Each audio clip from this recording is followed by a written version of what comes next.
everybody, thanks for watching. Just a quick reminder that the all 3 sale is still available. Make sure you guys take advantage of that sale. I posted it a couple days ago. A lot of people took advantage of it, but I didn't make a video explaining it. But yeah, make sure you guys grab this deal. So we have a lot of extra books from the 2nd edition that's left over. It's a lot of books that we want to get out first for the people who have been waiting. So you guys got to be patient and let those people get those books first. Those books are shipping out. You're going to get an email. If you didn't get that book and you've been waiting on that book, the 2nd edition book, you'll receive an email soon with a tracking number for the people who have been waiting. I know it's been a process. It's been long. You know, I see the comments and people thinking, you know, never have I been a scammer. I explained what the situation was and why things take so long. And I know this is a generation where people are so used to getting things quick in 2 days or what have you. And, you know, customer service and everything like that. And it's just, we don't, you know, I don't have it like that. I don't have, you know, a bunch of people working like I used to get things out quickly. But we are moving fast and things are going out quickly. Flash drives are still going out. Things are going out as quickly as possible. So I appreciate the patience. But it's a good deal, and that's one of the reasons why it's a good deal at $69.99 for all 3. It's because of, you know, it's been a delay in the past before, but everything is good now. We're getting things out quickly as possible. So we appreciate the support and the patience for everybody on this situation. But get this deal. You know, I'm not going to do this again. I was going to raise the price, but since a lot of people didn't see it, I'm going to keep it at this price for the next couple days, and it's going to go back up. So the book is $200 by itself. I sell it for $189, $200. So get this deal. You get all 3, making it affordable once again. And yeah, take advantage of this sale. It will be down soon. Appreciate everybody who supported so far, and appreciate everybody who's been patient. And yeah, let's get into this video. Okay, besides, you know, everybody talking about what happened with the whole Titanic submersible, or the, you know, the submarine that supposedly got lost. You know, we know what's up with that. Stuff happens. And, you know, it's always weird shit when it comes to anything that's like this.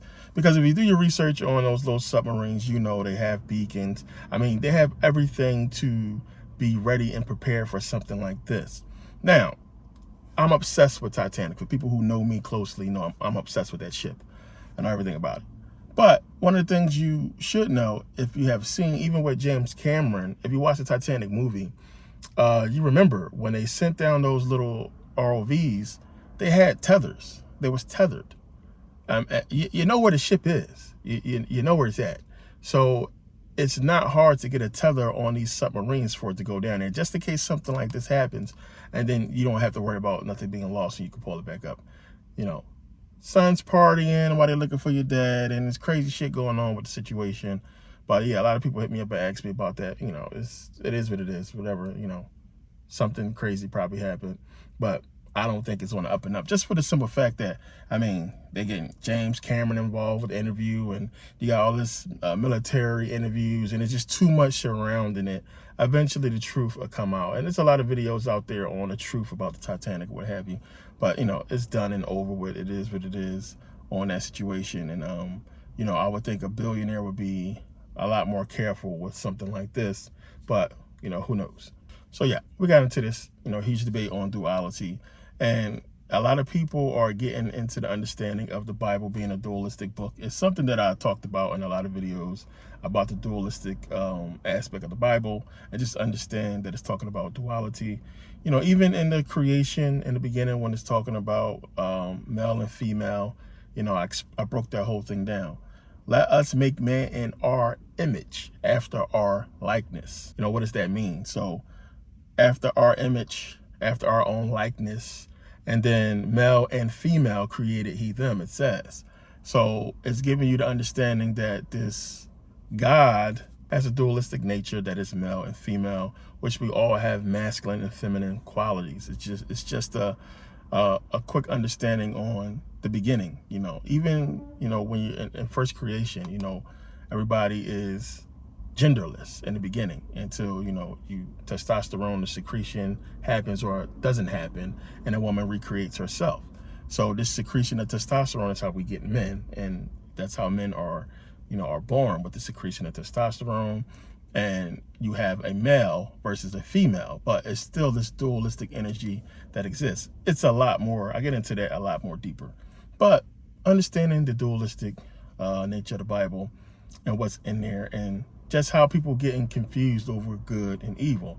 Good and evil is dualistic. We are dualistic beings. Everything we do has a dualistic nature. It's not hard to comprehend good and evil.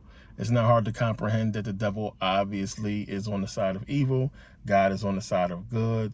The evil, devil, God, good. And it's something that's so simple, it's hard for people to accept it because it's so simple. So when you say that, devil is just, evil, the evil, and God is just, one more O is good, and that's all it is, they like, nah, that's some bullshit. Because it sounds too good. It sounds too simple. But then when you start reading the Bible and looking at these aspects of Satan and God, it's the little parts that they put out there. And, you expect Satan to be super evil.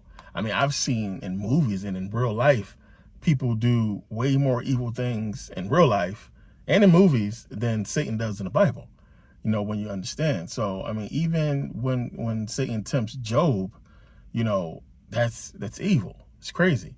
But he tempts Jesus, and you would think that, he would kill Jesus.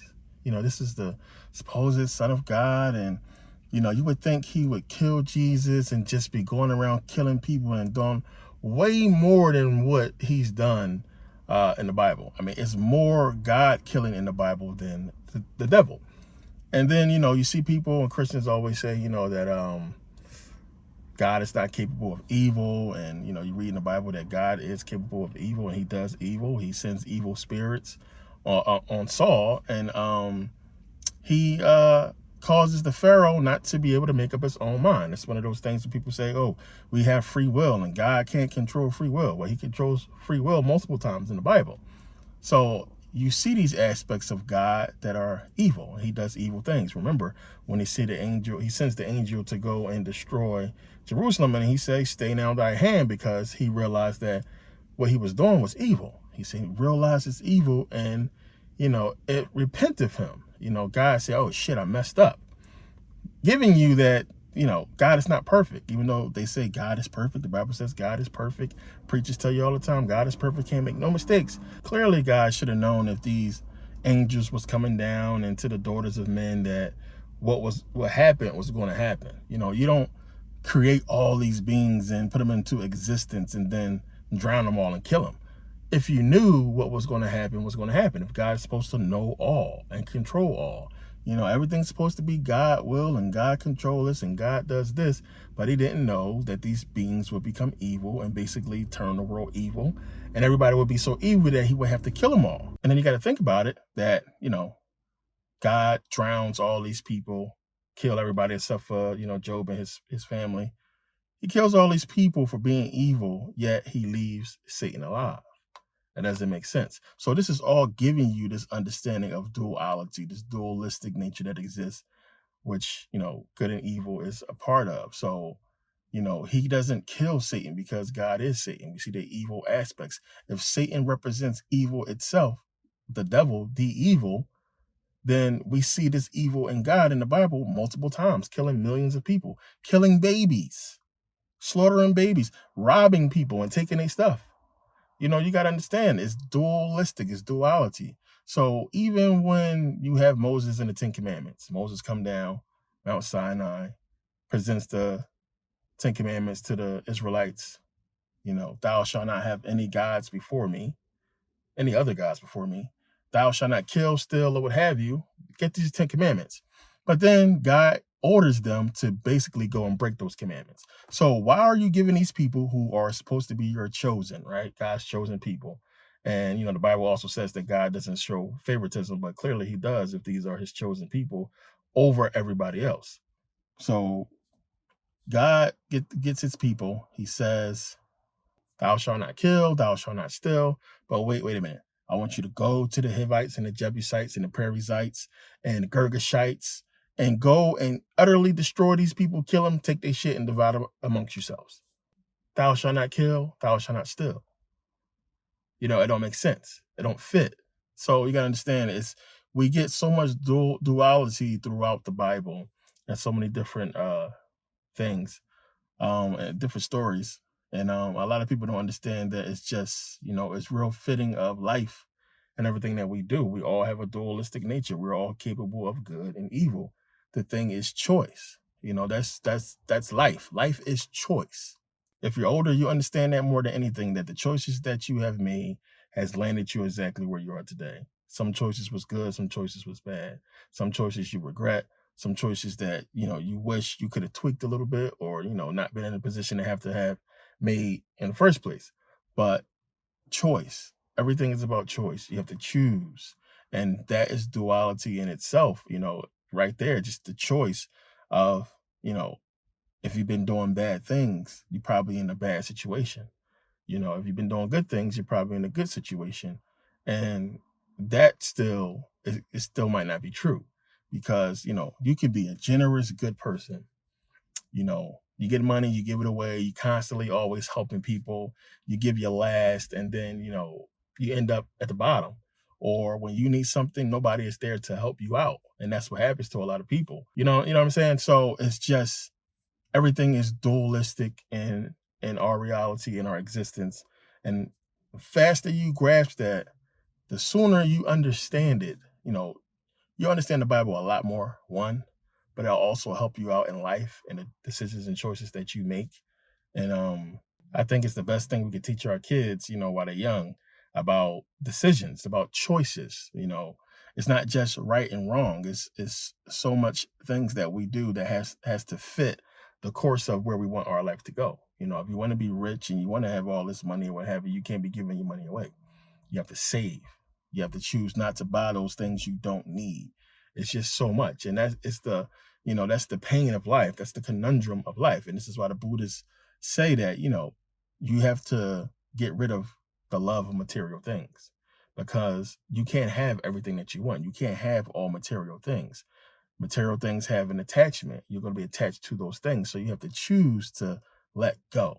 And if you let go, you won't have that want. You won't be left wanting because you don't have it. You won't be left with that pain of not having something, because you're not attached to the physical things, the material things anymore.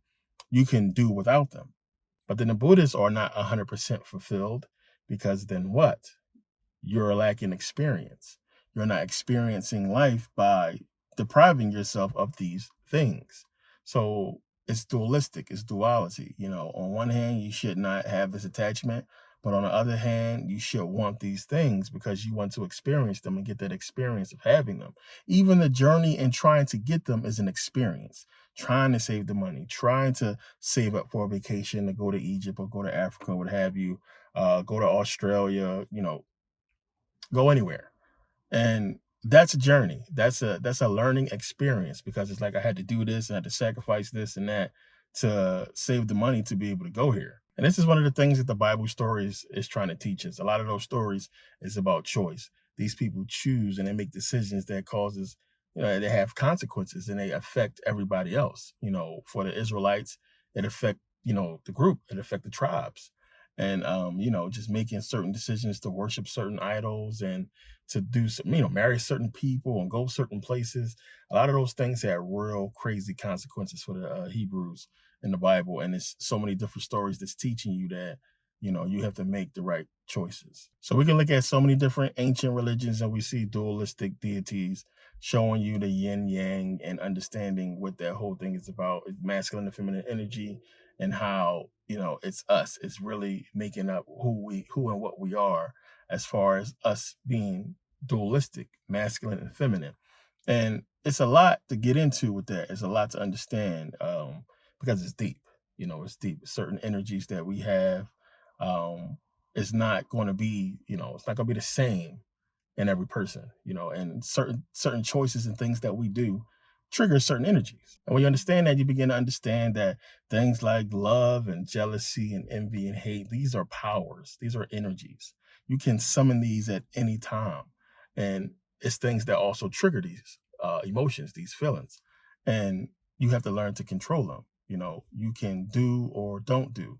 And that is basically, what we fight with, you know, on this planet, is these emotions that causes us to make choices. So as Robin Williams alluded to a long time ago, like he said, they would hang us back in the day for what we're doing. They'd be burned at the stake because he understood influence. And you got to understand, we're living in a time of influencers that, you got people on YouTube and social media making crazy money and having crazy influences on the masses. That was considered witchcraft. That's horrible. That's wrong, because what does it do? It changes your ideas. It gives you a path towards a choice that you might not want to make, that you've been influenced to make because of, whatever. And that's a bad thing. Anything that's going to influence your choice means that you don't have a choice. You didn't have a choice. It influenced you to change your mind. So when you understand that, then you understand the evil aspect of the music industry and why it's associated with Satan and evil, because these people are influencers, and the music influences, especially hip hop, as I make that connection so many different times. And social media has influence, and this influence is causing people to make choices that are not good for them. So anything that's going to control you or influence you to do something bad will be considered evil. Understand? Anything that will influence you to do something good will be considered, good. Um, and it's simple, happy songs make you feel happy, make you feel good. Bad songs, crazy songs about shooting and killing get you all hype and get you in a rage. And if you're already borderline, ready to jump on somebody, and you hear this song and you snap, and it just give you that little push, that influence to go and do something that you shouldn't do, then, you go and do it. And it's a lot of people sitting in prison that's just sorry. They're just sorry. And you had a moment where you just snapped and you pulled that trigger, or you beat somebody up so bad, or you stabbed them, or what have you. Now you just sorry. And that cell sorry for the next 10 years or for the rest of your life. And you know what happens? People try to own it. They try to own that feeling and try to make it like they're this big, tough person that did something bad, not realizing what happened to them. This is why you see people get so heartless and cold in the courtroom. When they get drug in there for murder, you just took these people's son's life, and you in the courtroom trying to look all tough and trying to own that, because you don't even know what happened to you. You didn't even know. And it's like, especially if it's like a, innocent, something you kill somebody with a pair of shoes, something stupid. I mean, and you're sitting there. I've seen so many court cases where the guy just sits there and he's just stone faced, no remorse, no nothing. And, that influence is, you trying to go in tough. And then a lot of those other kids who just break down crying, those are the ones that realize it. It hits them and they just can't control that emotion, because it hit them that, damn, this was so stupid that I did this. I'm about to spend the next, decade, 2 decades, or life in prison for something so stupid. So you got to really understand influence and choice, and just be able to recognize when something is influencing you to make a decision you shouldn't make. And it's out there. Make the right choices. Really think about what you're doing before you do it. Influence is everywhere, especially this day and age. It's all over the place. It's taking our kids, and you really got to fight against social media to keep your kids in the right place these days. And this generation is so lost and messed up because the parents is, almost more hooked on social media than they are.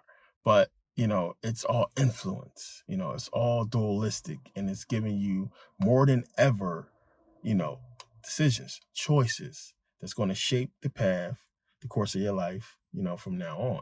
So you got to really be mindful of it and really be conscious of what's out there and what can be influencing you and making you act a certain way or think a certain way, pushing you towards something that you don't want to do. And then next thing you know, you're sorry, you messed up. So yeah, I put out this quick video. Make sure you guys take advantage of the sale. Yeah, there's an update coming for Merkaba Academy. It's going to change the site a little bit, but it's coming. Appreciate the patience on that. But make sure you guys take advantage of this sale. To try to keep it up through the weekend. It's the hard copies are going to be gone, so I would suggest you grab the sale today, because for the hard copies, it's probably going to be done.